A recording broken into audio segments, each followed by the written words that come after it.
The whole class went silent as Mr. Langford circled Malik's desk, holding up his exam like a crime scene photo. "No way you solved this. Not without cheating." Gasps rippled, cameras clicked. Malik hadn't even opened his mouth. Then Langford sneered, "You people don't belong in this room." But as Malik stood, eyes locked, he reached into his bag, pulling out something that changed everything. Before we deep dive into this interesting story, subscribe to our channel, and tell us where are you watching from. Share in the comments below. The bell rang with a sharp authority, cutting through the buzzing hallway chatter like a judge's gavel. It was the first day of the spring semester at Jefferson High, a magnet school for the academically elite. A place with polished hallways, chrome lockers, and a reputation steeped in tradition and quiet exclusivity. The kind of school that didn't need to say it was built for the privileged. Everything about it, from the tailored uniforms to the golden banners of Ivy League acceptances in the front office, screamed it aloud. As students poured into classrooms, a new face moved through the crowd, measured, calm, and deliberate. Malik Hunter, 17, with a slender build, rich brown skin, and a silence that felt earned. His eyes scanned the doorframes like a soldier reading terrain. He wasn't wide-eyed or nervous, but something about his presence made others take a second look. He was the only new student entering mid-year, and the only black face seen on this hallway lined with AP and honors courses. Malik stopped at room 3B, where the words AP Calculus BC Langford were etched neatly on a printed sheet, taped to the door. Inside, a semicircle of carefully arranged desks awaited its chosen few. The room smelled like whiteboard markers and entitlement. Students, almost all white or light-skinned, were already seated, chatting lazily, clutching their sleek laptops and hydro flasks, their uniform ties loosened just enough to signal rebellion without consequence. Malik stepped in, and silence fell like a curtain drop. A few heads turned, whispers slid beneath breath. One student nudged another, his brows arching, his smirk lingering. The only sound was the deliberate click of Malik's sneakers against the tile as he made his way to the only open seat, front row, far right. He didn't flinch, but the tension hung around him, heavy and visible. Behind the desk, Mr. Kenneth Langford stood, tall, silver-haired, dressed in crisp slacks, and a button-down with a Princeton tie, knotted tight at his throat. A man of structure, precision, and legacy. His classroom was his kingdom, and the syllabus his law. He noticed Malik the second he entered, but waited an intentional pause as if deciding how to play his first card. Langford finally spoke, voice clear and deliberate. Well, looks like we have a new addition to our little think tank," he said, eyes locking on Malik like a scope. "Class, meet Malik Hunter, transfer student, from, let's see." He held up a beige manila folder with a red sticker labeled urgent, flipping it open with performative flair. "Springfield Charter School. Never heard of it." A soft chuckle fluttered around the room. Malik sat still, gaze locked forward. He didn't blink. Langford raised a brow, then continued reading aloud. An odd practice for a teacher on the first day, but no one dared to question his methods. He often read files for transparency, but it was clear this was something else entirely. A performance, transferred with advanced placement credits, top of his class in math, early SAT scores in the 99th percentile. Langford paused, lips curling just slightly. And yet, multiple transfers. 3 schools in 5 years. That's unusual. The words hit like thin knives. Not loud, not cruel, but meant to draw blood in front of an audience. Malik's jaw tightened. Langford closed the folder slowly, then placed it down like it was contaminated. "Well, Mr. Hunter, Jefferson High isn't exactly known for second chances. But hey, fresh starts, right?" The class chuckled again, louder this time. Langford didn't join. He stared. Then, with what felt like ritual ceremony, he turned to the whiteboard and wrote a problem. Not an introductory question, not a warm-up. It was monstrous. Layers of derivatives, trigonometric identities nested within limits, symbols that twisted and tangled like a trap. Malik immediately recognized it.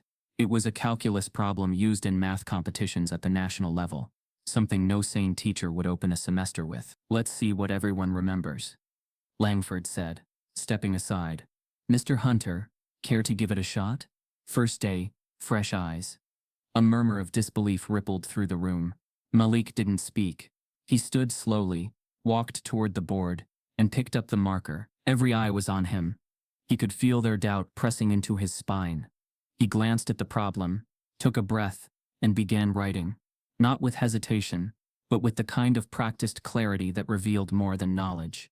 It revealed fluency. He rewrote the problem first, then flipped it, simplified it, and carved through its complexity with surgical focus.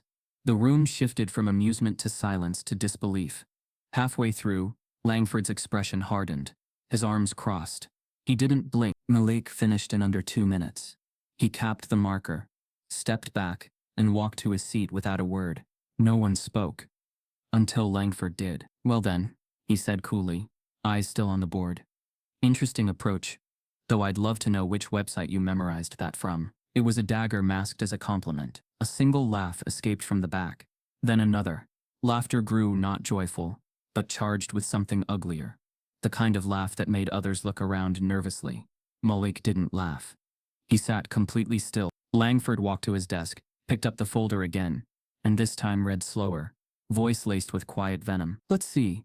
Malik's prior school record includes disciplinary notes from... Here it is. Exhibited signs of non-compliance with authority and behavioral disruptions in structured academic settings." The room erupted. That line, delivered with such sterile finality, gave them permission. Students laughed, whispered, turned toward Malik with sly glances and mock gasps. One even fake coughed the word troublemaker. Malik's face didn't move, but inside, something shifted. He hadn't even had a chance to speak, yet the room had already made its decision. This wasn't about calculus. It never had been. Langford didn't look up. He set the folder down and began passing out the syllabus like nothing had happened, like a courtroom after a verdict. Malik, still frozen in his seat, stared straight ahead, but his mind was already calculating something far more dangerous than math. And just as the laughter began to die down, Langford cleared his throat one more time and added casually, "Oh, and it says here you filed a complaint against a teacher at your last school. Well, we're a little less sensitive around here." The laughter returned, but Malik wasn't listening anymore. He was looking at the clock, not counting the minutes he'd survived, but planning something the others weren't ready for. At that moment, Malik's phone buzzed quietly in his pocket. A single message lit up the screen. "He did this to me too. Watch your back." No name, no number, just a warning. The laughter from earlier still clung to the air like residue that refused to settle. Even after the bell signaling the official start of instruction, the room felt off balance, as though something had already been decided before anyone had opened a notebook. Malik sat with his hands folded, eyes steady, posture composed in a way that suggested restraint rather than comfort. The message on his phone replayed in his mind. He did this to me too. It wasn't fear that rose in him, but recognition. Patterns were easier to see when you had lived inside them. Mr. Langford moved with an efficiency that bordered on theatrical gliding between desks as he distributed thin packets face down. The paper made a faint, rhythmic slap as it met each polished surface. No one spoke. The teacher's voice cut through the quiet with a practiced neutrality that felt more dangerous than open hostility. He announced that the class would begin with a brief diagnostic, a harmless word that suggested measurement rather than judgment. He explained it was simply to gauge where everyone stood after the break. Nothing to stress over, nothing that would count. His eyes flicked toward Malik for half a second too long, then away. Students turned the packets over. A few smiles crept across faces, as pens were uncapped. Malik did the same, scanning the page. The first problem was advanced, but fair standard material for a class like this. The second leaned toward the difficult but still within the bounds of what a well-prepared student could solve. Then he reached the third page, and the tone shifted entirely. The problem sprawled across the sheet, dense with nested functions, limits approaching infinity, and a constraint that subtly invalidated conventional solution paths. Malik recognized it immediately, not from a textbook, but from a private archive of competition problems circulated among elite math circles. It wasn't diagnostic. It was predatory. Around him, the room hummed with quiet confidence. Pens scratched. Calculators were tapped and set aside. Malik noticed how no one else seemed to linger on their pages the way he did. He glanced up. Miss Langford stood at the front, arms folded, gaze fixed, not on the class as a whole, but squarely on Malik. There was a faint smile there, controlled and knowing, the kind that didn't expect resistance. Minutes passed. Malik didn't write. He reread the problem, not because he didn't understand it, but because he was mapping the intent behind it. This wasn't about testing knowledge. It was about spectacle. He could already see the next move. Time called. papers collected, a public review where this problem would be highlighted, where his blank page or worse, a wrong attempt would be projected as proof. He had seen versions of this before, though never so openly staged. Langford cleared his throat. The sound was sharp, deliberate. He announced that time was nearly up, and that one problem, in particular, would be reviewed together. He didn't say which one. He didn't have to. As if on cue, a few students glanced toward Malik, their expressions a mix of curiosity and anticipation. The teacher's eyes followed theirs.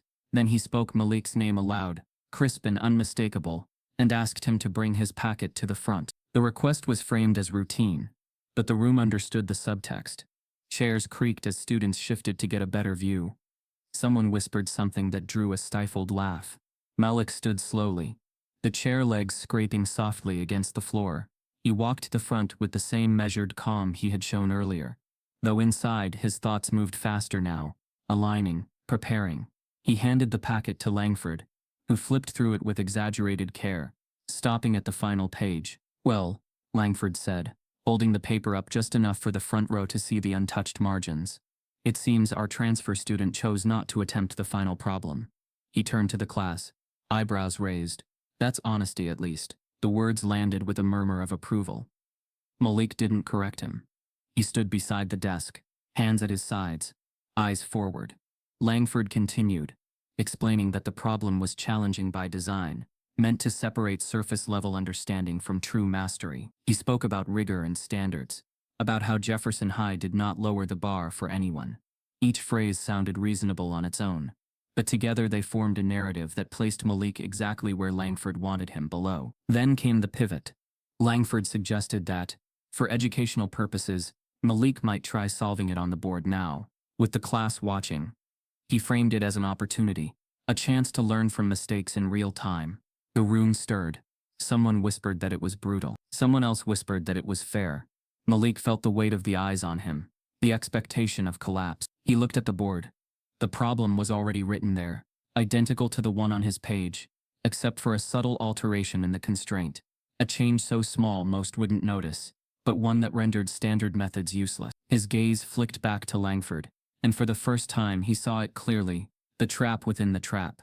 The teacher hadn't just chosen a difficult problem, he had modified it to fail anyone who approached it conventionally.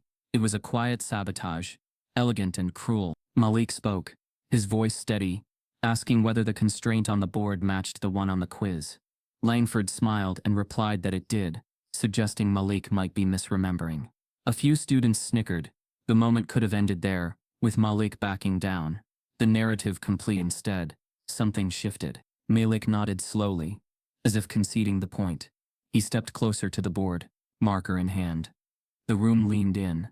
Langford stepped back, folding his arms again.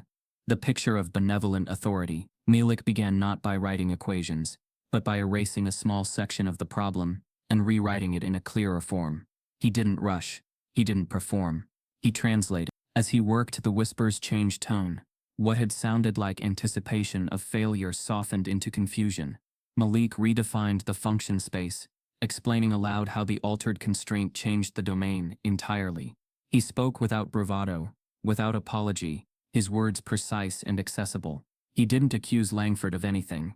He simply treated the problem as it was, exposing its structure. Langford's expression tightened. He interrupted, suggesting Malik was overcomplicating a simple exercise. Malik paused, then responded calmly that the complication was already there, embedded in the constraint, and that ignoring it would produce a false solution. He offered to demonstrate both approaches. The room fell silent. Malik continued, showing how the standard method led to a contradiction, then pivoting to an alternative approach that resolved it cleanly. He didn't finish the solution. He stopped halfway, turned slightly toward Langford, and asked if he should proceed under the given constraint or the original one from the packet. It was a polite question, but it carried weight. For a moment, Langford said nothing. The pause stretched, uncomfortable and visible. Students exchanged glances. This wasn't how it was supposed to go. The teacher cleared his throat and told Malik to finish the problem as written on the board. Malik nodded and turned back, completing the solution with a final line that closed the system elegantly. He capped the marker and stepped away. The silence this time was different. It wasn't stunned admiration yet, but it wasn't mockery either.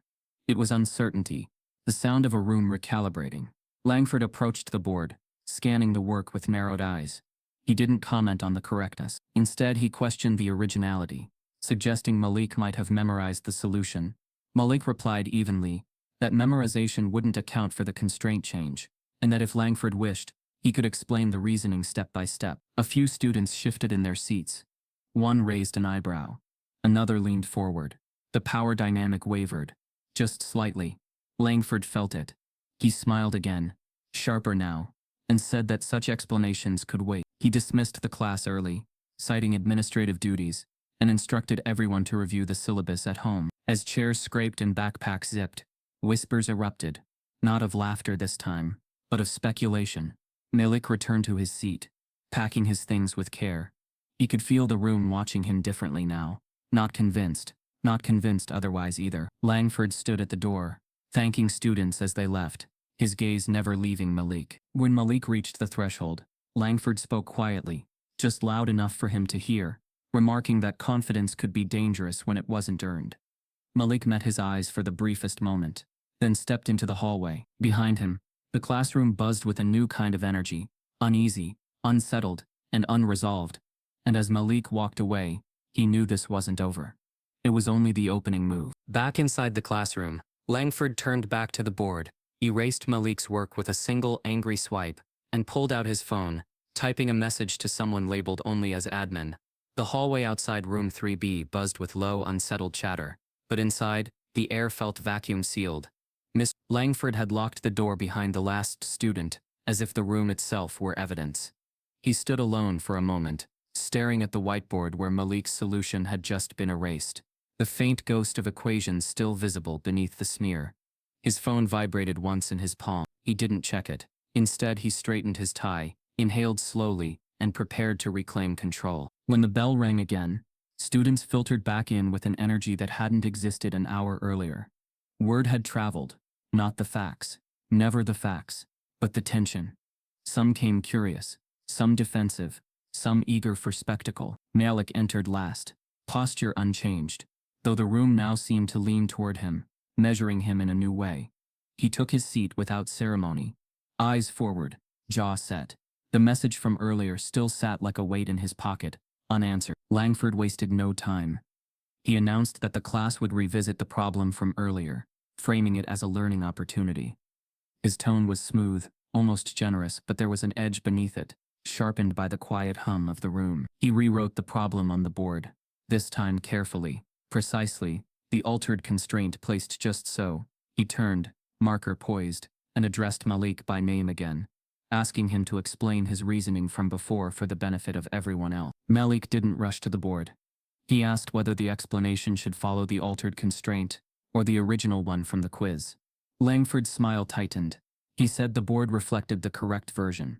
A few students exchanged glances. Malik nodded once, and stood, moving with a calm that felt deliberate, almost defiant in its restraint. What happened next was not what anyone expected. Instead of retracing his earlier steps, Malik erased the entire problem.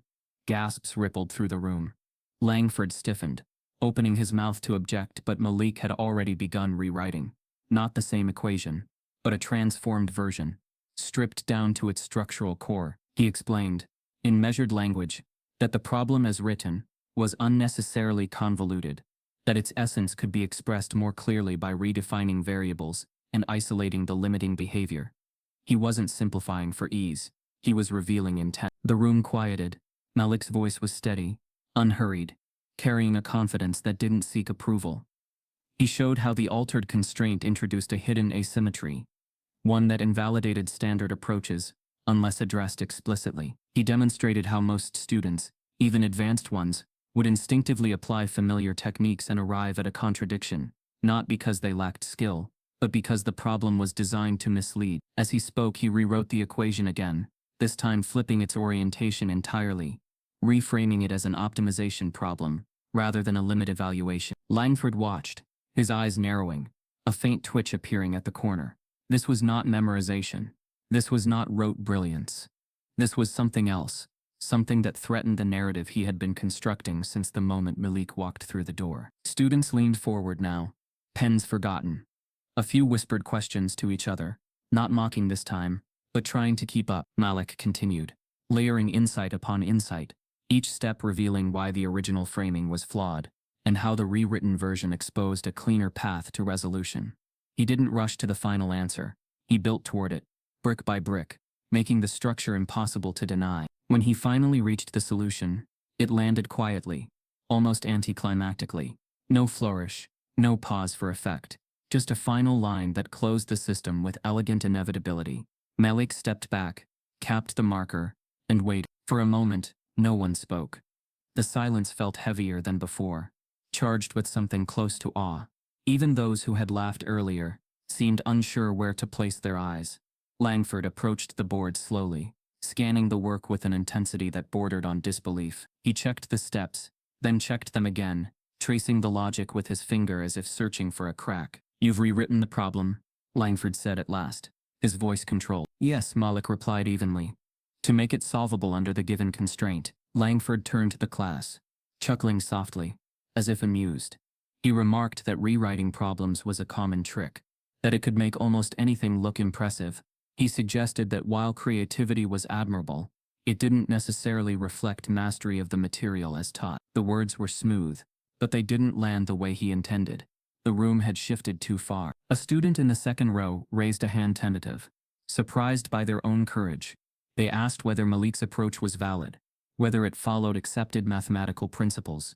Langford hesitated, then said that mathematics valued rigor, not shortcuts. Malik responded calmly that rigor was precisely the point, that the rewritten form preserved the original intent, while removing ambiguity. He offered to prove equivalence step by step. Langford's jaw tightened. He said that wouldn't be necessary. He said time was limited. He said that while Malik's performance was interesting, it raised questions about how he had acquired such specialized knowledge. He glanced pointedly at the class, letting implication do the work. The word hung unspoken but heavy. Cheating. Malik felt it land, felt the old familiar burn of accusation without evidence. He asked, quietly, what exactly Langford was implying. The teacher replied that such advanced restructuring wasn't typical of high school curricula, that it suggested outside assistance or unauthorized resources. He asked Malik where he had learned this method. Malik answered honestly, explaining his background in independent study, math circles, late nights spent exploring problems beyond the syllabus, because they fascinated him. He spoke of curiosity, of discipline, of learning driven by passion rather than permission. As he spoke, something unexpected happened. A student near the back spoke up, saying they recognized the method from a collegiate seminar video they had watched online, that it was a legitimate approach. Another added that the solution made sense, that it clarified the problem in a way the original didn't. The room murmured, a low wave of agreement building. Langford raised his hand sharply, silencing them. His face had hardened now, the veneer of genial authority cracking. He said the class was veering off course. He said standards mattered. He said accusations were serious, and that Malik's explanation, while eloquent, didn't dispel concern. Then, in a move that felt sudden and violent in its quiet way, Langford slammed the marker down on the desk.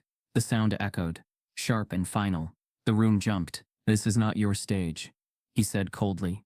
His gaze locked on Malik. "And I don't reward theatrics. I've seen this before.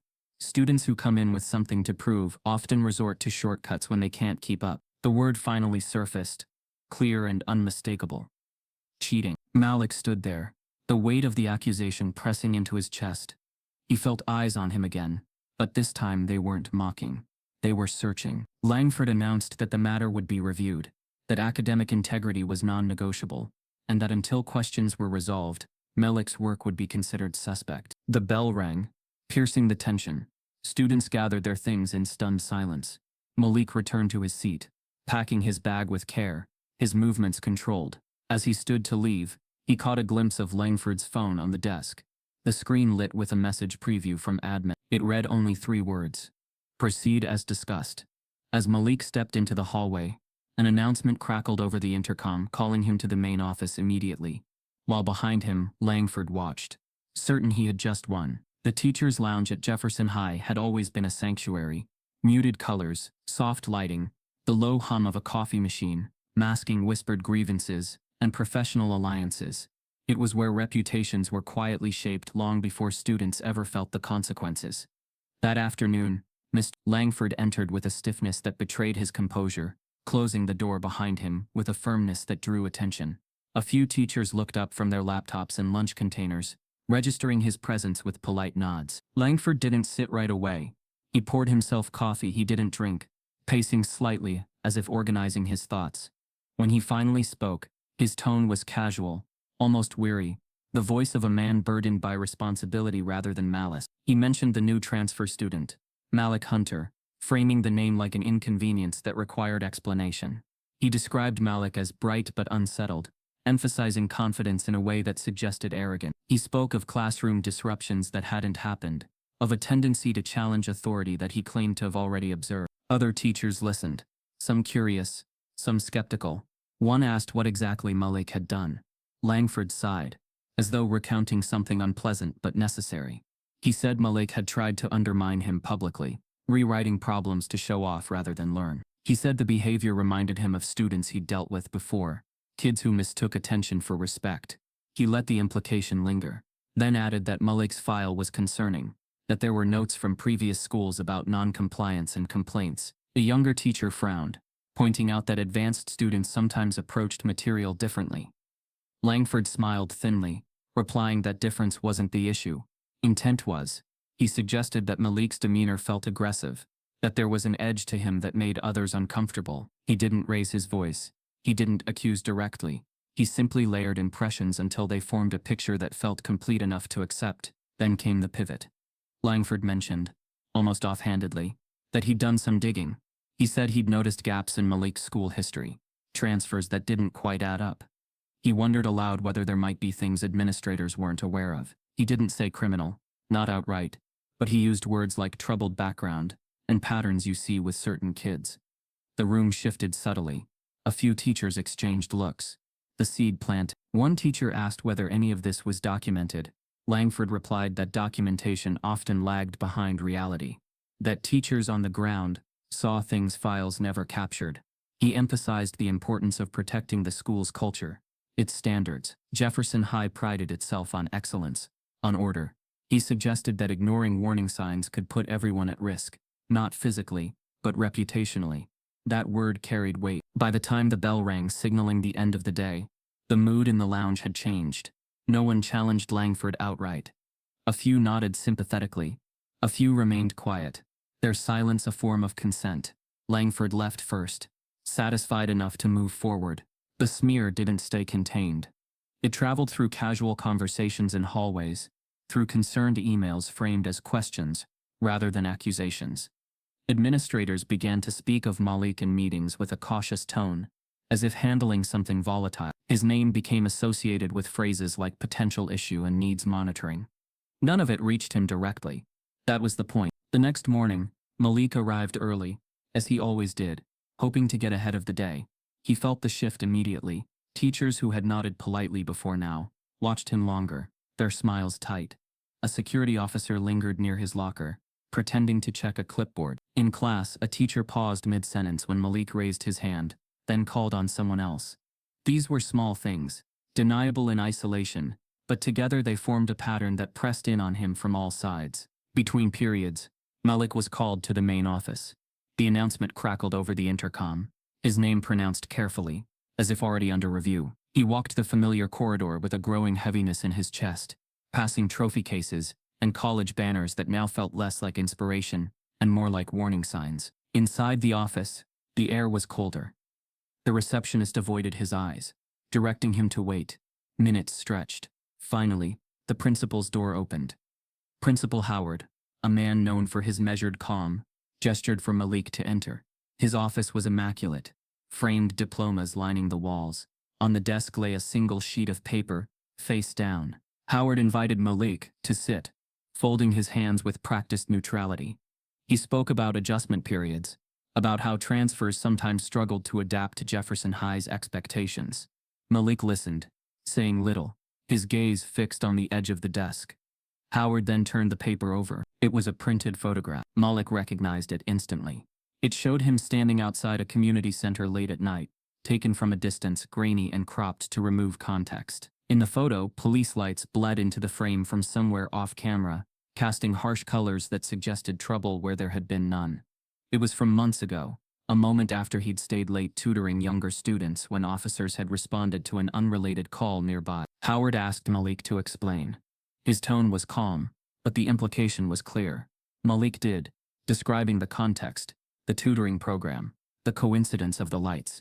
Howard listened, nodding slowly, but his eyes never left the photo. He said concerns had been raised about Malik's background, that the school needed to be cautious. He didn't say who had raised them.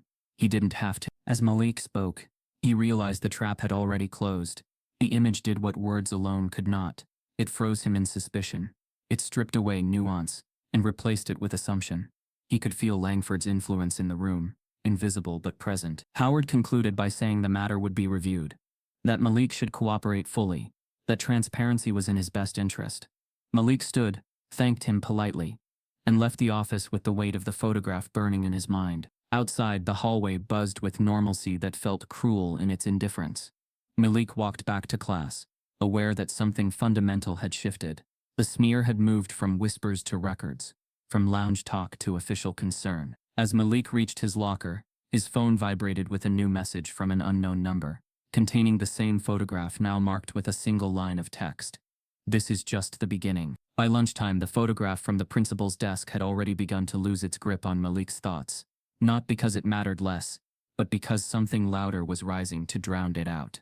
Jefferson High moved fast when rumor met technology. The hallways hummed with a different pitch now, phones angled low, thumbs moving with practiced secrecy. Malik felt it before he saw it, the way conversations cut short when he passed, the way eyes dropped and then flicked back up with something like curiosity mixed with judgment. He took his seat in the cafeteria alone, the noise swelling around him, unaware that a narrative was being assembled in real time. The video surfaced quietly at first. A short clip, shaky and cropped, filmed from the back corner of room 3B. It showed Malik at the board, marker moving quickly, equations flashing past like a foreign language to most viewers. The caption did the work the footage could not. When the new kid thinks he's smarter than the teacher. Another line followed, smaller but sharper. Bet he Googled it. The account belonged to a junior with a private profile and a history of sarcastic posts that rarely traveled beyond friends. This time it escaped. Within an hour, the clip had been reposted, stitched and reframed. Some versions slowed the footage, zooming in on Malik's hands as if searching for evidence of trickery. Others paired it with reaction memes, exaggerated eye rolls and laughing emojis that turned the classroom into a stage and Malik into a punchline. The comments filled quickly. Some questioned his confidence, others his character. A few hinted at things they didn't know but felt comfortable suggesting anyway. The algorithms did the rest, pushing the clip outward, rewarding engagement regardless of intent. Malik learned about it when his phone buzzed relentlessly in his pocket during study hall. He didn't check it at first, trying to focus on a textbook that suddenly felt heavy and distant. When he finally looked, the screen was crowded with notifications from platforms he barely used. A message from a classmate he barely knew read simply, "You okay?" Another said, "Did you see this?" followed by a link. He clicked once, then again. The video played, looped, replayed itself without mercy. Malik watched his own face on the screen, calm and focused, stripped of context and intention. He read the comments scrolling beneath, some dismissive, some openly hostile, some cloaked in fake concern. A few defended him, pointing out that the math was legitimate, that the teacher had been outmatched. Those voices were quickly drowned out, buried under jokes and insinuations that leaned heavily on stereotype rather than fact. The worst part wasn't the mockery. It was the certainty. People spoke as if they knew him, as if a 30-second clip had revealed everything worth knowing. The earlier accusations, cheating, arrogance, aggression found new life online, amplified and distorted. Someone reposted the grainy photograph from outside the community center, pairing it with the video as if they were connected, as if proximity to police lights explained brilliance at a whiteboard. The implication was never stated outright, but it didn't need to be. By the end of the day, the video had crossed school boundaries. Alumni chimed in. Parents shared it in private groups, some questioning whether Jefferson High's standards were slipping. A few comments suggested the school had a responsibility to investigate, to protect its reputation. Malik's name trended locally, stripped of nuance, reduced to a headline that invited judgment. At home, Malik sat at the kitchen table, his mother across from him, her phone buzzing with messages from relatives and friends who had seen the clip. She watched it once, then again, her expression tightening, not with doubt, but with anger. She tried to contain. She asked Malik what had happened. He explained, choosing his words carefully, describing the problem, the rewrite, the accusation. He didn't mention Langford by name at first, but she recognized the shape of the story immediately. She told Malik that social media had a way of turning truth into entertainment, that outrage traveled faster than understanding. She reminded him of who he was, of the nights spent studying because he loved it, not because anyone told him to. Malik nodded, grateful but still hollow. The comments replayed in his mind, louder than reassurance. Meanwhile, at Jefferson Hyde, administrators moved quickly, but not in Malik's favor. A closed-door meeting convened before the final bell. Screens glowed with screenshots of the video, the comments, the growing attention. Principal Howard spoke of optics, of community trust. Someone mentioned the earlier concerns raised by faculty, the photograph, the pattern that now seemed to be forming. Langford sat back, hands folded, his expression one of measured concern. He remarked that the situation was unfortunate, but predictable, that unchecked behavior often escalated when attention was involved. By evening, the school's official account posted a brief statement. It didn't mention Malik by name, but it referenced a recent classroom incident and reaffirmed Jefferson High's commitment to academic integrity and respectful discourse. It promised an internal review. The phrasing was careful, neutral on the surface, but the subtext was clear. The institution was distancing itself, not defending. The statement only fueled the fire. Commentators speculated wildly about what the review might uncover. Some framed Malik as a prodigy unfairly targeted. Others painted him as a disruptor, finally exposed. The video crossed into broader feeds, picked up by accounts that specialized in controversy rather than truth. Each repost added a new angle, a new caption, a new layer of distortion. Late that night, Malik's phone rang, an unfamiliar number. He hesitated, then answered. The voice on the other end was calm, professional, introducing herself as a reporter from a local news station. She said she'd seen the video, that it raised questions about race, education, and fairness. She asked if Malik would be willing to share his side of the story. For a moment, Malik felt something like relief. The idea of being heard, of context finally entering the frame, was tempting. He said he'd think about it. The reporter thanked him and mentioned she would also be reaching out to the school for comment. Unbeknownst to Malik, that call had already been anticipated. Earlier that afternoon, the administration had drafted talking points, anticipating media interest. Emails circulated outlining the school's position, emphasizing policy, procedure, and neutrality. Langford contributed language about maintaining standards and avoiding distractions. By the time the reporter contacted the school, an official statement was already prepared, polished, and approved. Malik lay awake that night, phone face down on his desk, the glow of the screen seeping through the edges. He thought about the message from earlier. This is just the beginning. He understood now what it meant. The smear had found its perfect vehicle, one that required no authority, no evidence, only attention. Outside his room, his mother spoke quietly on the phone, her voice firm as she asked questions, took notes, planned. Malik closed his eyes, not to sleep, but to steady himself. Tomorrow would bring consequences he couldn't yet see, shaped by forces far beyond the classroom. As Malik's phone buzzed again with a follow-up message from the reporter, another notification appeared beneath it. An email from Jefferson High's administration titled Official Response Regarding Recent Events. The days following the viral video felt surreal for Malik, like he was trapped inside someone else's story. On campus, there was a shift, subtle at first. Some students, especially a few in his calculus class, began to look at him differently, not with pity, and not quite with awe, but with a hesitant, quiet admiration. They didn't always speak, but their glances lingered longer. Their laughter around him died quicker. A couple even offered him nods in the hallway, brief but sincere. Malik noticed it. He felt it, and though the air was still thick with tension, he held his head a little higher. But in the shadows of these soft shifts, something harder was forming. It began as murmurs, offhand comments in the lounge, thinly veiled questions posed to staff, careful emails laced with coded language. Then, it escalated.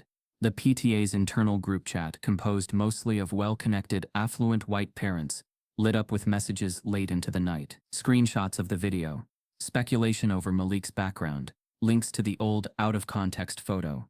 One parent claimed her daughter no longer felt safe in class with Malik. Another insisted that her son, who had been a strong math student, now felt discouraged and overshadowed in Langford's room. The complaints weren't direct accusations. That would have been too obvious. They came dressed in concern about culture, standards, the school's learning environment.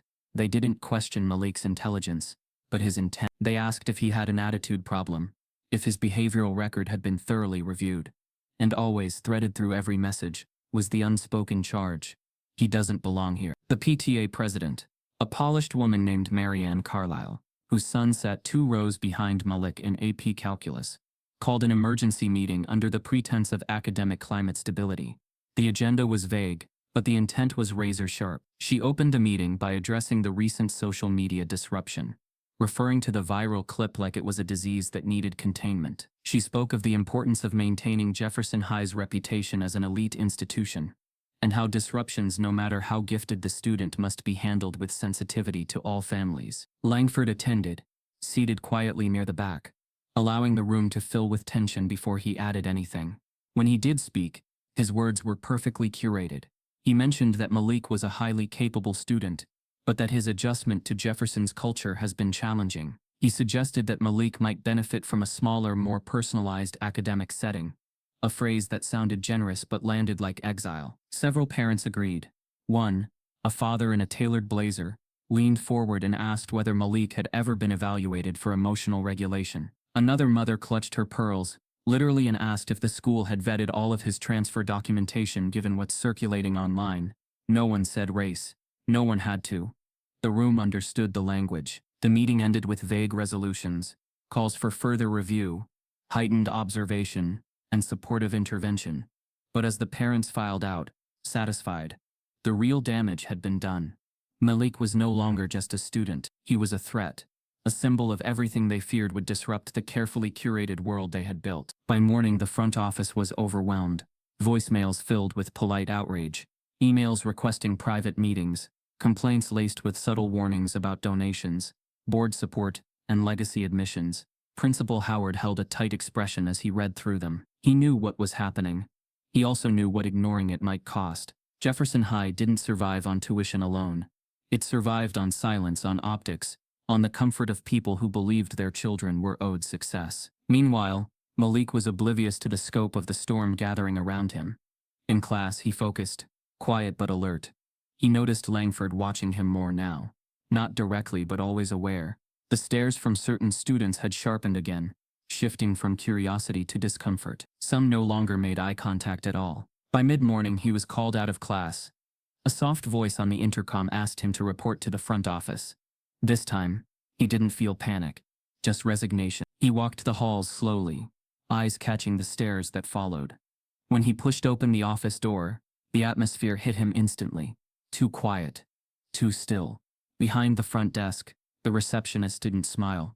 Her eyes darted towards something behind him, and that's when he saw them. 2 police officers, full uniform, standing just off to the side, speaking in low voices to Principal Howard, who stood with his arms crossed, the photo the same one from the community center resting on a clipboard between them. Malik froze. His chest tightened, but his face stayed composed.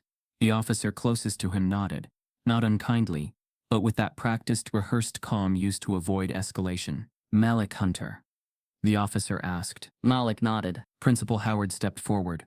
Your mother is on her way. We just want to speak briefly, make sure everything is clear regarding recent concerns. You're not in trouble. The lie was in the air before the sentence finished. The receptionist glanced at Malik again, eyes softer now, filled with something like worry she couldn't express. Malik stood motionless. He wasn't afraid. Not yet. But he was angry in a way he hadn't felt before. Not loud. Not explosive. A deep, still rage that settled into his bones like cold water. They didn't ask him anything. Not yet. They just waited. Outside, a car door slammed. Through the glass doors of the school's main entrance, his mother could be seen approaching fast, heels clicking, jaw clenched, face set like stone. She was dressed for work, briefcase still in hand, eyes already scanning the scene inside with a sharpness honed by years of being the only black woman in too many rooms filled with subtle contempt. As she pushed the door open and stepped into the office, the energy shifted instantly. Before she could speak, one of the officers raised a folder and said, "Ma'am, we've received a complaint from another parent involving your son. You're going to want to see this." She opened it, and her face changed. Inside was a printed screenshot of a social media post. Malik's face again. But this time the caption read, "This kid threatened my son. Jefferson High is no longer safe." The accusation moved faster than truth ever could. By the time Malik and his mother were seated in the principal's office, the narrative had already hardened into something official, something documented. Papers were stacked neatly on the desk now, no longer a single screenshot but a growing file, each page reinforcing the last. Principal Howard spoke carefully, choosing words that sounded neutral but carried the unmistakable weight of conclusion. He explained that a complaint had been filed alleging Malik had displayed threatening behavior during a recent lab period, language that immediately reframed him not as a student but as a risk. Malik's mother listened without interruption, her posture rigid, hands folded tightly in her lap. Malik sat beside her, eyes fixed on the desk, absorbing each word with a quiet intensity. He knew the lab in question, he remembered the room, the assignment, the way he had kept to himself, working through equations while others whispered. There had been no confrontation, no raised voice, no moment that could honestly be described as threatening. Yet here it was, written down, printed, ready to be believed. Howard slid a document forward. It was a written testimony from Mr. Langford. The language was clinical, precise, devastating. Langford described Malik as visibly agitated, claimed he had invaded the personal space of another student, and alleged that his tone had been hostile and intimidating. He wrote that Malik's demeanor had made others uncomfortable, that he appeared volatile when challenged academically. Each sentence was crafted to sound objective, to read like observation rather than interpretation. There were no quotes, no specifics that could be verified, only impressions presented as fact. Malik's mother read silently, her eyes moving steadily across the page. When she finished, she looked up and asked, calmly, which student Malik had supposedly threatened. Howard hesitated, then said the family wished to remain anonymous. She asked if there were witnesses. Howard replied that several students had expressed concern, though none were named. She asked if there was video footage from the lab, given the school's extensive security system. Howard said the cameras did not cover that angle. Each answer closed another door. Malik finally spoke, his voice even but tight, saying he had not threatened anyone, that he had barely spoken during the lab. He explained what he had been working on, how focused he had been, how the room had felt tense but quiet. Howard listened, nodding, but his eyes drifted back to the papers, to the version of events already committed to ink. He said the school took all complaints seriously, that perception mattered as much as intent. He said that given the recent attention Malik had received, the administration had to err on the side of caution. Caution. The word landed like a verdict. The unexpected twist came not from the accusation itself, but from what followed. Howard revealed that the complaint had been accompanied by additional context emails from parents, concerns raised by faculty, references to Malik's pattern of behavior, the smear from the lounge, the PTA meeting, the viral video. They had all converged here, woven together into a narrative of inevitability. Malik was no longer being judged on a single incident, but on an identity constructed around him. His mother pushed back, her voice controlled but edged with anger. She pointed out the lack of evidence, the reliance on subjective language, the timing of the accusations so soon after the video, and the PTA complaints. She named what was happening without shouting it: racial profiling disguised as discipline. Howard stiffened, insisting the process was impartial, that the school followed protocol. He said the decision had already been reviewed by the district's legal counsel. That was when Malik understood. This meeting was not to determine what happened. It was to inform them of what had already been decided. Howard cleared his throat and delivered the conclusion. Malik would be placed on suspension, effective immediately, pending further investigation. It was framed as temporary, as precautionary, but the language was heavy with finality. Malik's academic record would note the incident. His access to campus would be restricted. He was to gather his belongings and leave for the day. The room felt smaller suddenly. Malik's mother stood, her chair scraping sharply against the floor. She asked if Malik was being suspended for something he did, or for something people felt. Howard didn't answer directly. He repeated the word procedure, as if it were a shield. A knock sounded at the door. A school security officer stepped in, posture stiff, eyes avoiding Malik's. Howard gestured subtly. The message was clear. Malik would not be walking out alone. As they moved into the hallway, the school seemed louder than ever. Classes were in session, but whispers leaked through doorways, curiosity drawn by the sight of an officer escorting a student. Malik walked with his head up, his stride steady, though inside his thoughts raced. He felt exposed, stripped of the quiet dignity he had tried to maintain. Students stared openly now. Some recognized him from the video, their expressions a mix of shock and vindication. Others looked away, unwilling to be seen witnessing this. They passed through the glass panel in the door. Malik saw Mr. Langford standing near the window, watching. The teacher's face was composed, almost serene.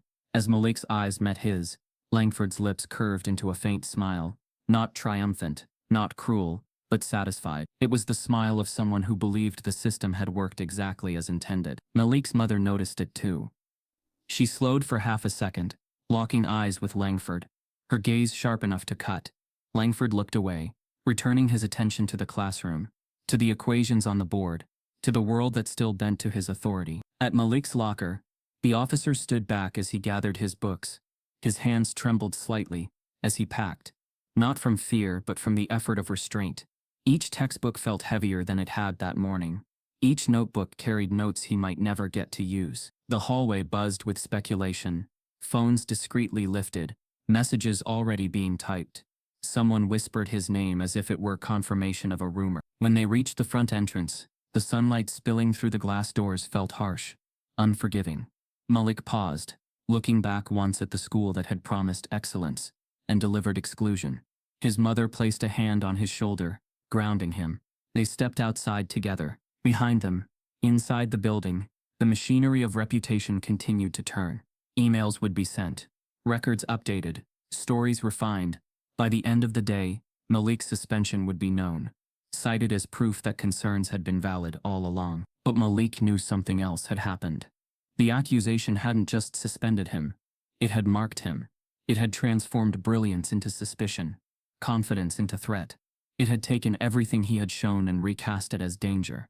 As they walked to the car, Malik's phone buzzed again. A new message, this one from an unfamiliar email address. Subject line stark and impossible to ignore. We believe you. And we have proof. He stopped mid-step, staring at the screen, his heart pounding with a mix of disbelief and fragile hope. As Malik opened the email, his mother's phone rang at the same time, caller ID flashing the name of Jefferson High's district office. While upstairs, Mr. Langford erased the board and prepared for the next case, certain the problem had been solved. Malik sat across the dinner table in silence, the weight of the day pressed deep into his shoulders. His plate remained untouched, the food now cold, the room thick with the kind of quiet that wasn't about peace. It was about pain held too long. His mother watched him carefully, arms crossed over her chest, not out of anger but protection, the way a lioness watches the woods for signs of danger, even after the threat has passed. The email he'd received hours earlier still hovered in his mind. He hadn't opened the attachment yet. He hadn't told her about it either. Instead, he stared at the darkening sky through the kitchen window, the kind of stare that searched for answers in silence. It was she who finally spoke, her voice calm but edged with the rawness of a mother who had watched her child be punished for something unspoken. I want the whole story, she said. The real reason we left Westbridge. The reason you shut down after they handed you that award. The reason your counselor kept calling but stopped returning my emails once you transferred. I've protected you, Malik, but I need to know what I'm protecting you from. Malik looked up. His eyes didn't flinch. He had carried it long enough, this history that hadn't followed him like baggage, but like a shadow, silent, shaping everything. His fingers tightened around the fork before he set it down. He didn't sigh, he didn't stall, he began. It started with the math league roster, he said. His voice didn't rise. It was low and clear. He explained how at Westbridge, he had earned the highest test scores for 3 straight semesters, how he had scored higher than the team captain, higher than anyone in the district. Yet each time the roster was posted for competitions, his name was buried, omitted or shifted to alternate. At first he thought it was oversight. Then came the excuses, clerical error, eligibility questions, last-minute decisions made for the balance of the team. He began checking his transcripts, quietly, methodically. What he found stunned him. His GPA had been altered, not drastically, but just enough to disqualify him from several academic honors and scholarships. Courses he had aced were listed as incomplete or pass-fail. Honors classes had been switched to general credit. He double-checked everything, then triple-checked. When he brought it to the school's academic advisor, she dismissed it, said transcripts were handled at the district level. When he brought it to the assistant principal, she told him to focus on the future. No one wanted to listen, until one teacher, Mr. Colby, a physics instructor known for keeping his distance from school politics, quietly pulled him aside. "Don't let this eat you alive," Colby had said. "It's real. You're not wrong. But the ones who try to fix this, they don't stay long." That was when Malik realized this wasn't just about him. Colby helped him dig deeper, access internal grading systems, document discrepancies. They found patterns, grade tampering, quiet suppression of high-achieving black students, particularly boys. Malik wasn't the only one. He was just the most visible. Some had dropped out, others had transferred quietly. Colby wanted to go to the board. Malik insisted on gathering more proof. They were almost ready when Colby suddenly left the school. No farewell email, no announcement, just gone. The day after, Malik received a warning from an anonymous email address. "Walk away. You're not ready for this." But Malik didn't walk away. He submitted an official report to the district. Less than a week later, he was told his transfer paperwork had been approved, effective immediately. No apology, no explanation, just an opportunity, one that sounded like a threat disguised as kindness. His mother listened without interruption, her eyes narrowing with each word. She wasn't surprised by the racism. That part was too familiar. What hit her hardest was how much Malik had carried alone, how he had fought an invisible war and said nothing, trying to spare her the weight. She reached across the table, squeezing his hand. "You should have told me," she whispered. "I didn't want to break you," he said, voice cracking ever so slightly. "I knew it would hurt. And I thought maybe Jefferson would be different." She didn't speak right away. Her silence wasn't empty. It was her way of collecting fire without letting it burn him. Then she leaned back, shoulders tight. "This is bigger than one school," she said. "And you're not hiding anymore." Malik nodded, almost grateful to hear someone else say what he'd been thinking. He reached into his pocket and slid his phone across the table. The email still sat open on the screen, its subject line pulsing like a heartbeat. "You were right. I never got to say this." He clicked it. The message was encrypted, but the sender's name was unmistakable. D. Colby. Attached was a PDF labeled Langford Legacy Files. His mother leaned in, her breath catching slightly. Malik clicked open the file. It wasn't what he expected. Inside were scanned letters, internal emails, and notes spanning nearly 2 decades. Langford's name appeared over and over, on disciplinary referrals, private memos, faculty complaints, and notes from former students who had either dropped his classes or been removed by recommendation. The pattern was unmistakable. Every few years, a promising black student had been quietly derailed through red marks, referrals, accusations of misconduct. Sometimes subtle, sometimes overt, but always the same result: removal. Colby's note at the bottom of the email was brief but haunting. "This isn't random. Langford's not just a racist teacher. He's part of a legacy system. There's a pattern they've hidden under bureaucracy, and you just became their newest target. Be careful. You're not fighting one man. You're fighting years of cover-ups." Malik's hands trembled.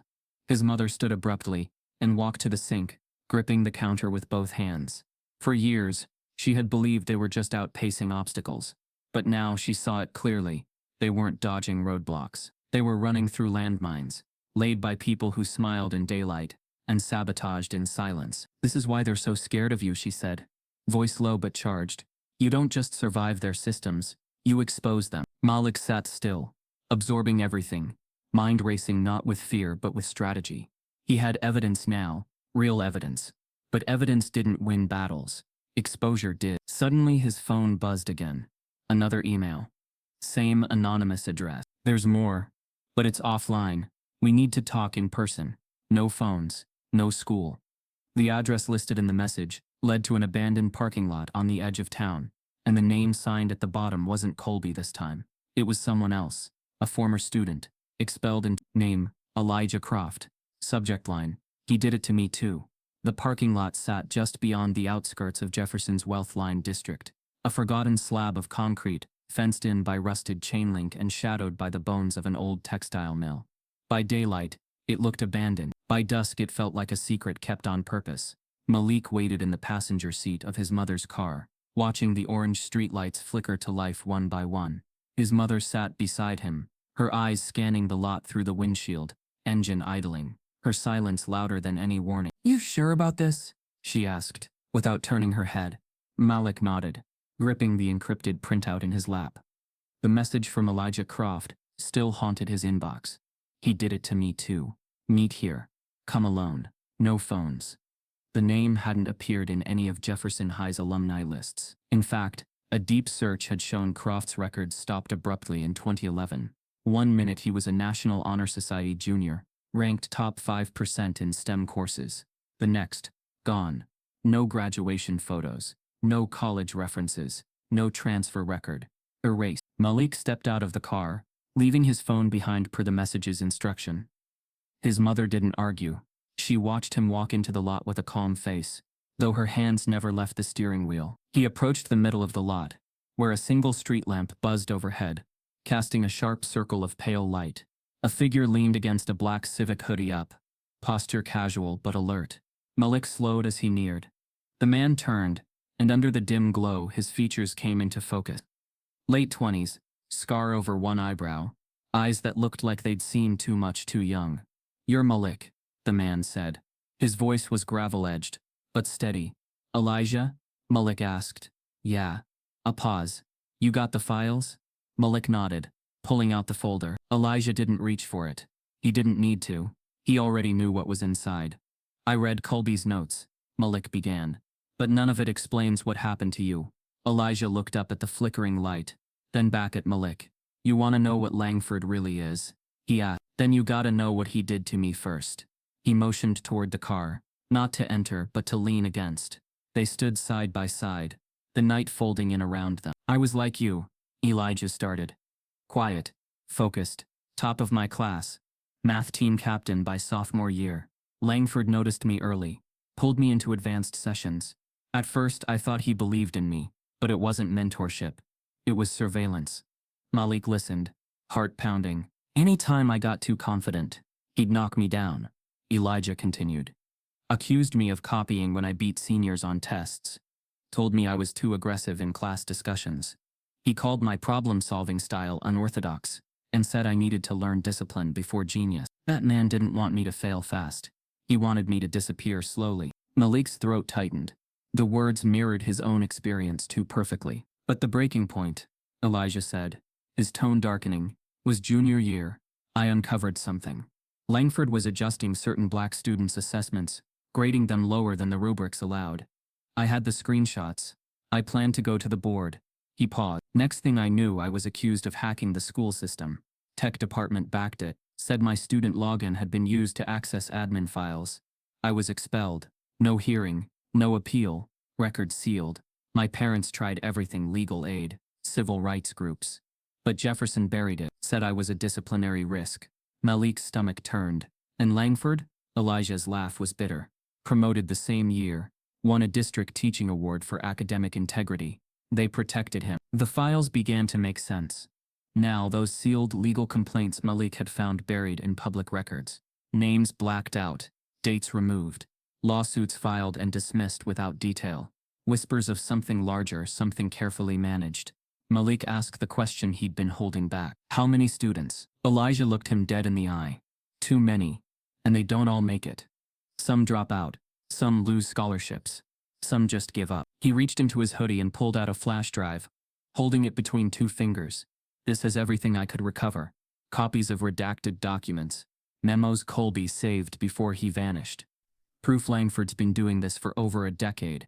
It's not just you, Malik. He picks students he can isolate. Ones who don't come from legacy families. Students who look like us." Malik took the drive, feeling its weight in his palm like something sacred. "What do I do with this?" he asked quietly. "Expose him," Elijah said. "But be ready. Langford's not just a man. He's protected by a system that's built to erase boys like you." Malik nodded, resolve firming behind his eyes. He turned to walk back toward the car. But just before he stepped out of the light, Elijah called out. "One more thing," he said, Check the 2013 District Excellence Award file. That's where the real rot starts. Malik frowned. Why? Elijah hesitated. Because one of the sealed lawsuits wasn't from a student. It was from a teacher. She tried to report Langford. She vanished too. But I know her name. You'll find it in that folder. Who? Malik asked. Elijah exhaled slowly, like he was releasing a truth long buried. Rachel Langford. His own sister. The words hit like a blow to the chest. Malik froze. He covered it up? Malik whispered. Buried it with district help. Elijah confirmed. Family loyalty only goes one way with men like him. Malik turned and walked briskly to the car. Elijah already melting back into the shadows. Inside, his mother was gripping the steering wheel. Anxiety etched in every line of her face. Well? She asked. He handed her the flash drive. We have the files.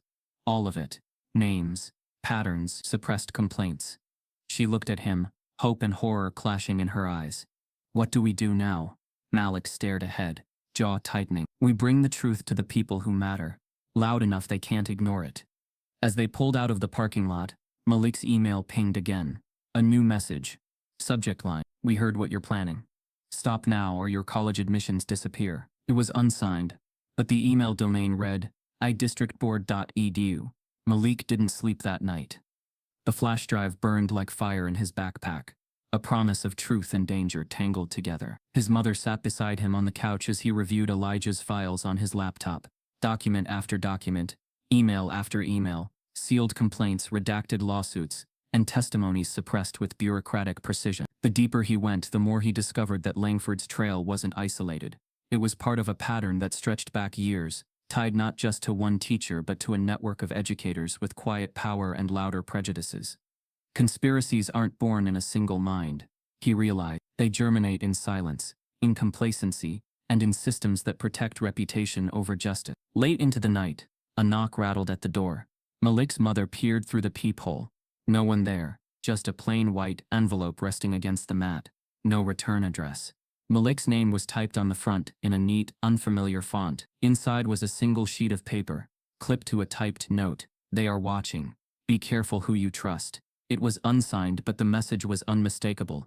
Someone else knew about the files, about Langford, about what Malik was trying to unravel. The note was a warning, and a threat, and it marked the first time Malik felt the weight of his mission go beyond academic injustice and into something much darker. The next morning he returned to school, suspended but not forgotten.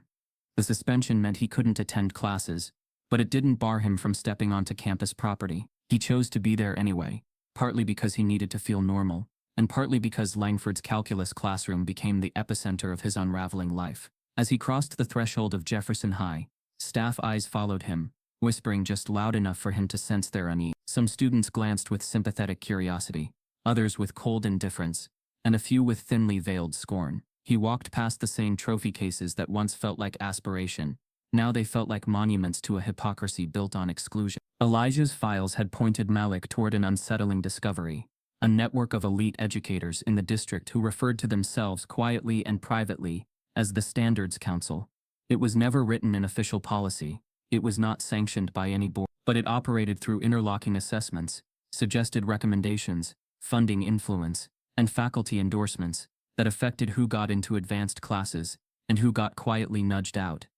Character assessments were the tool, bias was the blade, and discretion was the cover. A letter arrived mid-morning, at the front office, formal, stamped with the district board seal. Malik's mother held it in her hand, with a steady breath while Malik watched from the lobby bench. When she looked up at him, her eyes were calm, but the tremor in her fingers gave away her fear. It's from the school board, she said. Malik didn't need to open it. He already knew what it would say. A summons to a hearing designed to determine whether his suspension would become permanent, whether further actions against his record were justified, whether his academic future would be dismantled publicly in a process that outwardly claimed fairness but was anything but.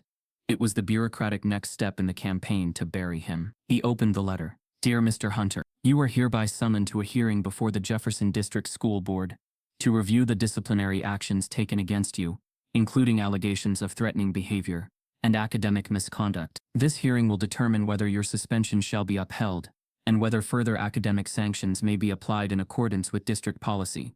You have the right to present evidence and witnesses on your behalf. Attendance is mandatory. Failure to appear may result in additional disciplinary action. Date Monday, 2 weeks from today. No signature, just the weight of institutional power behind each word. The letter was not an invitation. It was a trap dressed in due process. Malik's mother looked at him, her face unreadable for a moment. Then she said, "They're not just defending Langford. They're trying to make you the culprit in a system that protected him." He didn't respond immediately. His mind was already calculating, processing the implications. A hearing like this wasn't meant to uncover truth. It was meant to justify decisions already made, to anchor them in authority and silence dissent. The district was no stranger to controversy, but it was allergic to embarrassment. What better way to bury embarrassment than to put the accused on trial? That afternoon, Malik met Elijah again, this time in a small coffee shop off campus, a neutral spot chosen carefully. Elijah slid into the booth opposite him, eyes sharper than before, as if the night in that abandoned parking lot had aged him further. "You got the letter," Elijah said without preamble. Malik nodded. "They want to crucify me with their own procedure." Elijah's jaw tightened. That's how they always do it. They wrap prejudice in policy and call it fairness. They'll take your talent and twist it into a crime, then claim impartiality. Malik listened, feeling the cold truth settle deeper. Why would they go this far? What does Langford gain from dragging me through this? The Standards Council doesn't want people like you succeeding, Elijah said, lowering his voice. Not because you're a threat to their students. You're not. They fear what you represent, excellence, that can't be controlled. He leaned in. They need character assessments. It's not about grades. It's about narrative. If they admit someone like you on merit alone, it undermines every rationalization they've ever used to keep others out. Malik felt a trembling mix of clarity and anger. He wasn't just fighting one teacher. He was up against a network that operated in shadows, using whispers, not announcements, to shape futures. He pulled out the flash drive and slid it across the table. "These files, they're the proof." Elijah shook his head. "Proof is good, but systems like this bury proof. The board will question authenticity, relevance, intent. They'll call it hearsay or anecdote." His eyes darkened. "You need something airtight, something they cannot dismiss." Malik thought of his mother's unshakable faith, of her calm under fire, of the way she held herself when everything around her tried to fracture. He thought of Rachel Langford's sealed lawsuit, of the unnamed students Elijah mentioned, of the pattern spanning years. They needed more than documents. They needed a witness. "Elijah," Malik said slowly, "you talked about other students, the ones who disappeared from AP classes. Do any of them have concrete records? People who'd be willing to testify?" Elijah hesitated, then reached into his jacket and pulled out a folded piece of paper, a name, an address. "She's the only one left who hasn't been silenced. But she won't talk publicly. Not with phones. Not with cameras. She agreed to meet, but only in person." Malik took the paper and unfolded it. The name struck him like a blow. Samantha Reyes. A student expelled in 2018, valedictorian material, disappeared after a character assessment allegedly flagged her as disruptive. Her file existed, publicly visible in redacted form, but her fate was only conjecture. Rumors swirled that she left the district, erased herself from the records, and vanished. No college, no job listed, no "You think she'll come forward?" Malik asked. Elijah didn't smile. "She's scared. What she knows could destroy careers and shake the district's reputation. But she agreed to talk to you because she sees you as someone worth the risk." Malik felt a chill, both hopeful and terrified. If Samantha Reyes could testify, it would shift everything. It would expose a pattern that wasn't just conjecture. It would show intent, not just coincidence. But to bring her in meant walking into a storm that had already begun. Over the next days, Malik and his mother began gathering files, drafting statements, planning legal strategy with a civil rights attorney they had contacted. Malik sat at the kitchen table, eyes red from research and sleepless nights. The hearing date loomed closer, a calendar marked in bold strokes. Then came the unexpected twist. An anonymous package arrived at their home. Inside was a handwritten note. "They're nervous. Too nervous. I watched Langford in a meeting last month. He didn't just talk about maintaining standards. He said we'll bury him so deep no one remembers his name. Just his file." The writer didn't sign it. But the handwriting was familiar. It matched Colby's notes from the files Elijah had given him. Malik stared at the note, heart pounding. If someone else from inside the system was watching, and willing to speak, it meant the network's cracks were wider than he thought. But it also meant they were more exposed, more fearful, and more dangerous. His mother placed a steady hand on his shoulder. "This means you have leverage," she said, "and enemies." Malik exhaled slowly. The pieces were converging. Truth, evidence, witnesses, but so was the opposition. That evening, Malik opened his laptop and found a new message in his inbox. "You have been added as a defendant in a civil suit for defamation by Jefferson District Board." The subject line read, "Prepare your response," and the sender was a district board. The civil suit threat was the final straw, the kind of move designed not to win in court, but to intimidate, silence, and bury. Malik sat at the edge of his bed, laptop screen glowing with the open complaint. The district had framed his whistleblowing and public challenges as defamation and intentional disruption of institutional integrity. He read the language once, then twice, noting how neatly it mirrored Langford's earlier accusations.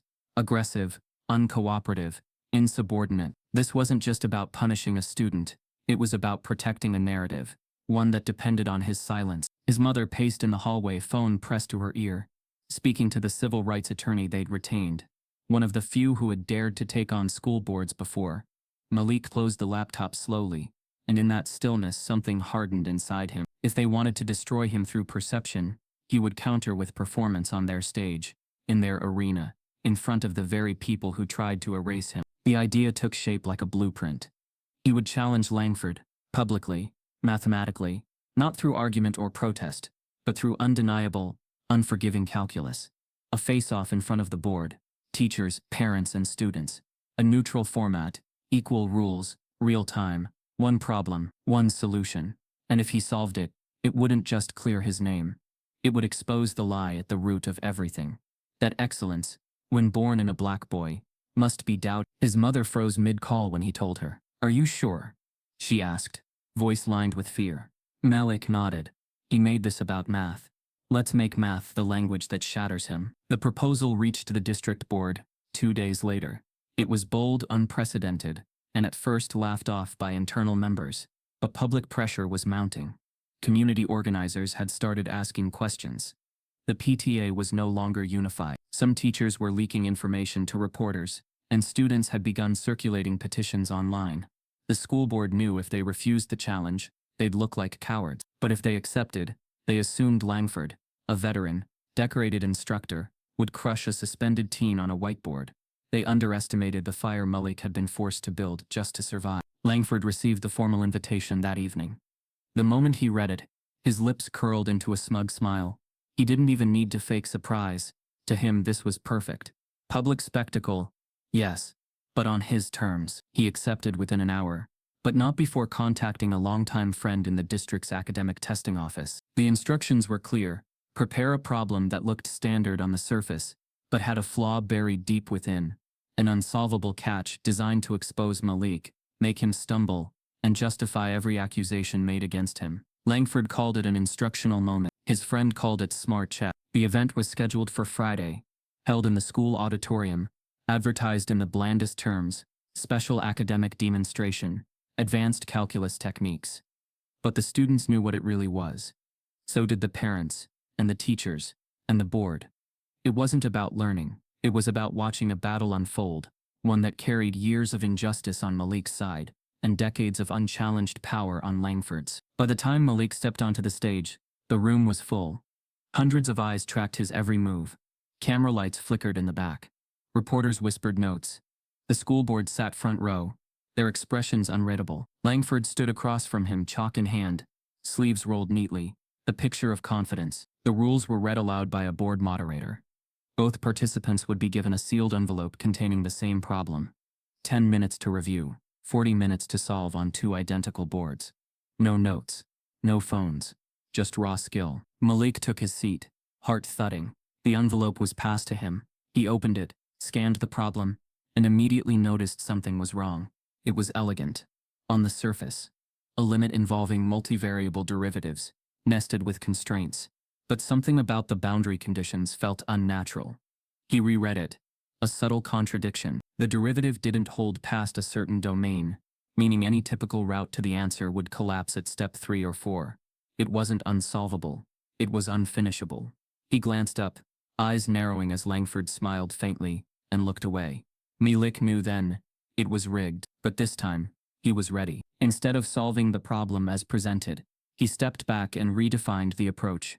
He addressed the contradiction, not with panic, but precision. He reframed the boundary condition, cited a theorem used in advanced university settings, and explained that the problem, in its current form, violated the intermediate value theorem under the stated constraints.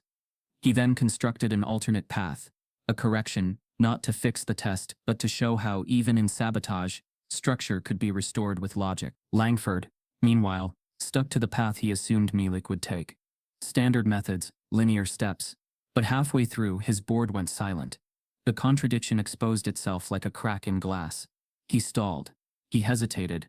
And in the silence, whispers began. Malik continued, annotating his steps, citing sources from advanced calculus theory, the same ones he studied late into the night, when no one believed in him but himself. At the 40-minute mark, the bell rang.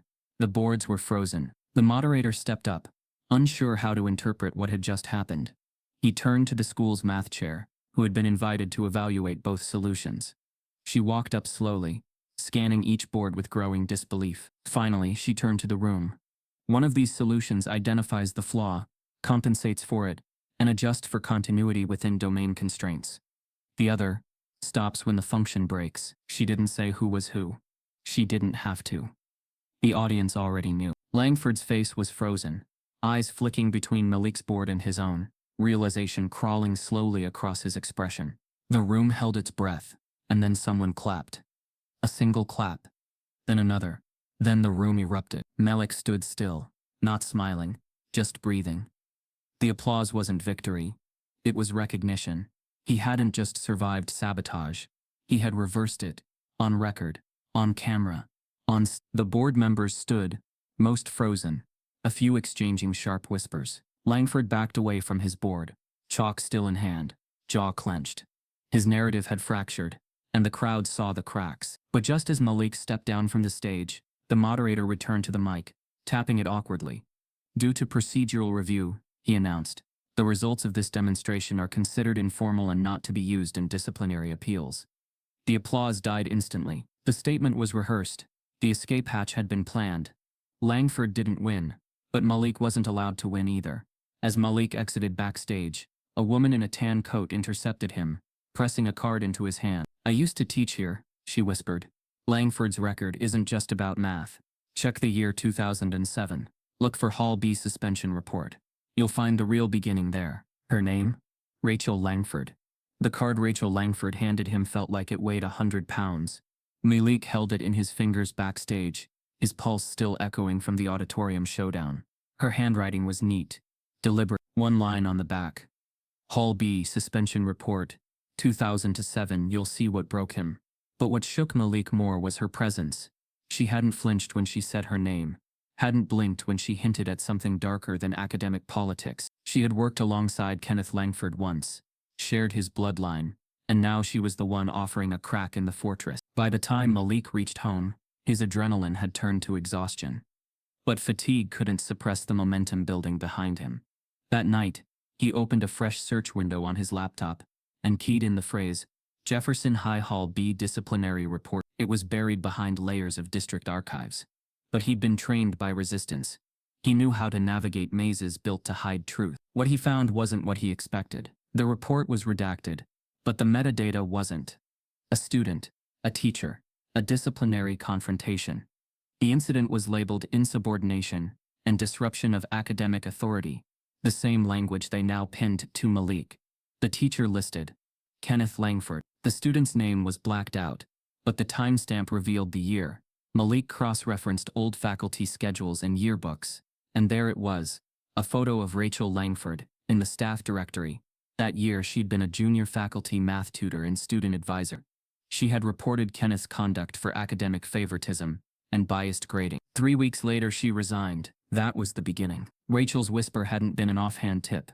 It was a confession, a breadcrumb trail, laced with pain. Malik stared at the screen. Stunned.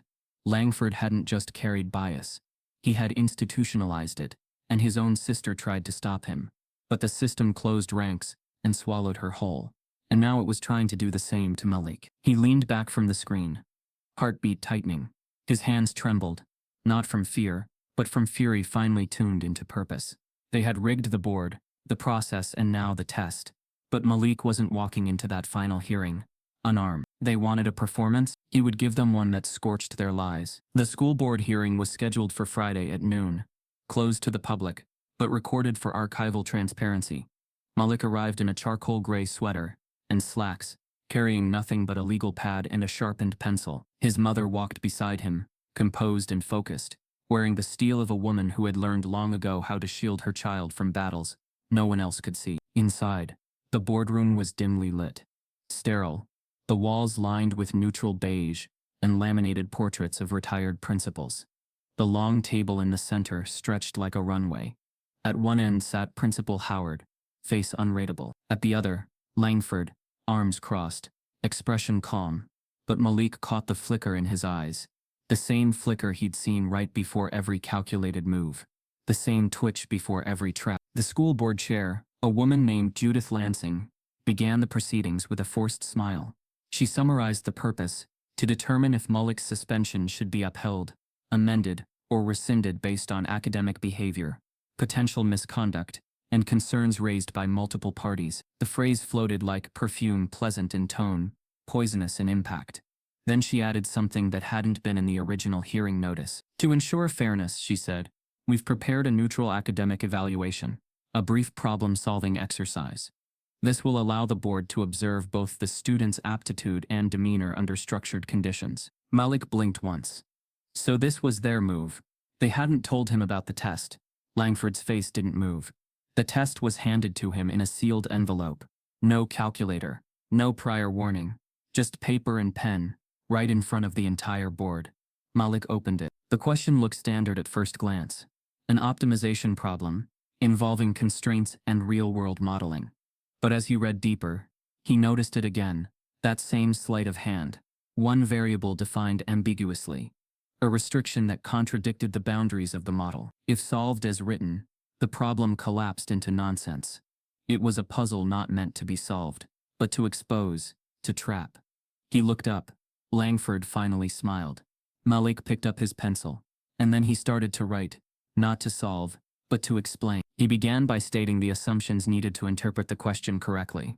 He walked through the standard approach, line by line, pausing strategically to point out where and why it failed. Then he rewrote the constraint, just as he had on the auditorium stage, citing academic sources and published models that rendered the test's internal logic invalid under current conditions. His tone remained calm, instructional, almost dispassionate, like a teacher correcting a flawed lesson plan. He then built an alternate version of the problem, correcting the errors, redefining the scope, and solved that problem to completion. Every eye in the room tracked him. Langford leaned forward once, lips parting, as if to interrupt, but Judith Lansing, sensing the shift in the room, held up her hand sharply.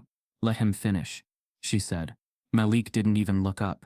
He wrote until the final line, capped his pencil, and slid the sheet forward. Silence. Langford folded his arms tightly, his shoulders stiffer than before. Judith flipped through the paper slowly.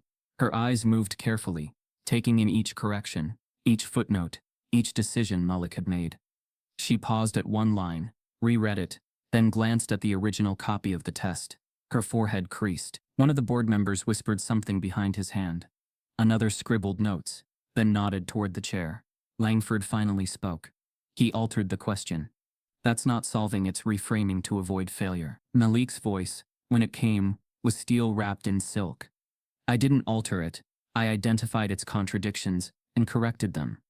If you hand a student a problem designed to collapse and punish them when it does, you're not measuring intelligence.